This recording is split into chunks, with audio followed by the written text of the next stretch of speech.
Viewers அனைவருக்கும் வணக்கம்.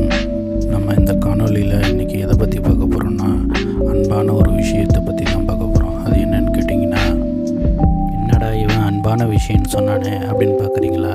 அதுதாங்க, இப்போ நம்ம ஒருத்தர் மீது ரொம்ப அன்பாக இருக்கிறோம். ஆனால் அந்த அன்பு அவங்க புரிஞ்சிக்கலைன்னா, அந்த புரிதல் என்ற வார்த்தைக்கு அவங்களுக்கு அர்த்தம் தெரியாமல் போகிறதுனால நம்மளோட அன்பு ஃபுல்லாக வேஸ்ட் ஆகிடுது. எக்ஸாம்பிளாக பார்த்தீங்கன்னா, இப்போ ஒரு கணவர் ஒரு மனைவி மீது ரொம்ப அன்பாக இருப்பார். ஆனால் அந்த மனைவி சில காலங்கள் அவரோட வாழ்ந்ததுக்கப்புறமும் சரியான நேரத்தில் புரிதல் இல்லாமல் அவரை மிக மோசமாக திட்டுவதும் அவரோட சண்டை போடுவதும் நிறைய பேர் இன்னமும் இருந்துகிட்ருக்காங்க. ஸோ அந்த பேருக்கெல்லாம் தான் இந்த காணொளி. தன் கணவன் மீது சந்தேகப்பட்டு பேசுகிறதும் மற்றும் அவரோட ஃபோனை எடுத்து நோண்டி பார்க்குறதும் சில பேர் இன்னமும் இருந்துகிட்ருக்காங்க. ஸோ இதை பார்க்குற பெண்மணிகள், நீங்கள் அது போல் இல்லைன்னா இந்த வீடியோவில் குறிப்பிட்டு இருக்கிறத இக்னோர் பண்ணிவிடுங்க உங்கள் மைண்டில் இருந்து. இவ்வளோ நேரம் அந்த காணொலியை நீங்கள் பார்த்ததுனால அடுத்ததாக ஒன்று சொல்ல இருக்கிறேன். மிக முக்கியமானது, பணம் இருக்கும்போது கணவராண்ட ரொம்ப சிரித்து பேச்சு அழகாகவும் அன்பாகவும் இருப்பாங்க. ஆனால் அதுவே பணம் இல்லாதப்போ பார்த்தீங்கன்னாக்கா அவராண்ட மிகவும் முகம் சுழிச்சிக்கிட்டு வெறுத்தெறிஞ்சு பேசுவாங்க. ஸோ இது மாதிரி நிறைய பேர் இன்னும் இருந்துட்டு தான் இருக்காங்க. அவங்கள அந்த காணொலி பார்த்து சில விஷயங்களை கற்றுக்கின்னு மாற்றிக்கணும்னு சொல்லிட்டு இதை காணொலியாக வெளியிட்ருக்கேன்.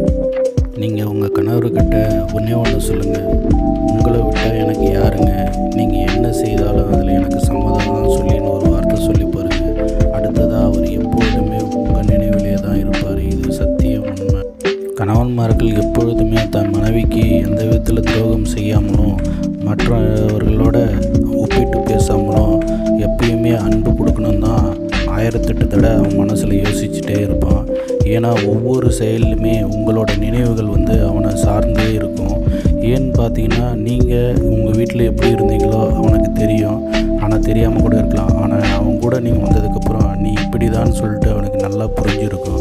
ஸோ அந்த புரிதல் இருக்கிறதுனால உங்கள் மீது அளவு கடந்த அன்பும் லவ்வும் ஆசையும் அதிகமாக இருந்துகிட்ருக்கும். ஸோ அந்த ஆசையும் அன்பையும் லவ்வையும் நீங்கள் எடுத்தெறிஞ்சு பேசும் ஒவ்வொரு வார்த்தைகளால் அவன் மனது காயப்பட்டு அதை வெளி சொல்ல முடியாமல், உங்கள் மீது கோபப்படவும் முடியாமல், தன் மனநிலையை பாதிக்கப்பட்டு மிகவும் சோகத்தில் இருக்கும்பொழுது தான் அவன் வாழ்க்கையை வெறுக்கிற மாதிரி ஒரு சூழ்நிலையை நீங்கள் உருவாக்கிறீங்க. ஸோ அதை தவிர்க்கணுமாறு நீங்கள் எல்லாம் இருந்தீங்கன்னாக்கா கண்டிப்பாக உங்கள் வாழ்க்கையில் அவரை போல் ஒரு அன்பானவர் யார் இல்லைன்னு சொல்லிட்டு உங்களுக்கு ஒரு புரிதல் ஏற்படும். அந்த புரிதல் ஏற்பட்டுச்சுன்னா அன்னையிலிருந்தாச்சும் நீங்கள் அவர் மீது அன்பு காட்ட ஆரம்பிங்க.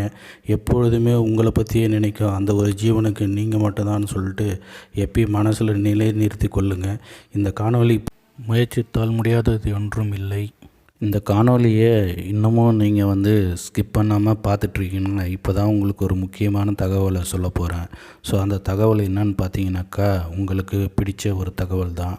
இப்போ உங்கள் கணவரோ இல்லை மனைவிமார்கள் போல கோபம் இருக்குதுன்னா, அந்த கோப நேரத்தில் நீங்கள் ஒரு 10 நிமிஷம் உங்கள் கண்ணை மூடி படுத்துக்கிட்டு நீங்கள் யோசிச்சு பாருங்கள். அவர் நமக்கு எப்படிலாம் முன்னாடி இப்படி இருந்தார், என்னென்ன செஞ்சாருன்னு சொல்லிட்டு அந்த நினைவுகளை உங்கள் மைண்டுக்குள்ளே கொண்டு வாங்க. அதேமாரி கணவன்மார்கள் மனைவி நமக்கு என்னெல்லாம் செஞ்சாங்கன்றதை அதையும் நினச்சி உங்கள் மைண்டுக்குள்ளே கொண்டு வாங்க. ஸோ உங்களுக்குள்ள ஒரு அன்பான உறவு நீடிச்சிருக்கும். அந்த உறவு உங்களை திருப்பணும், உங்களுக்குள்ள சந்தோஷத்தை உருவாக்கும். இது இயல்பான ஒன்று, நடந்திருக்கு. நிறைய பேர் சக்ஸஸ் ஆகிருக்கு. இதை நீங்களும் பயன்படுத்தி பாருங்கள். இது ஒரு விதமான மைண்டு மெடிடேஷன் தான். ஸோ இதை நீங்கள் கண்டிப்பாக பயன்படுவீங்கன்னு நம்புகிறேன். இந்த காணொலி பிடிச்சிருந்தா லைக் பண்ணுங்கள், ஷேர் பண்ணுங்கள், கமெண்ட் பண்ணுங்கள், சப்ஸ்கிரைப் பண்ணுங்கள்.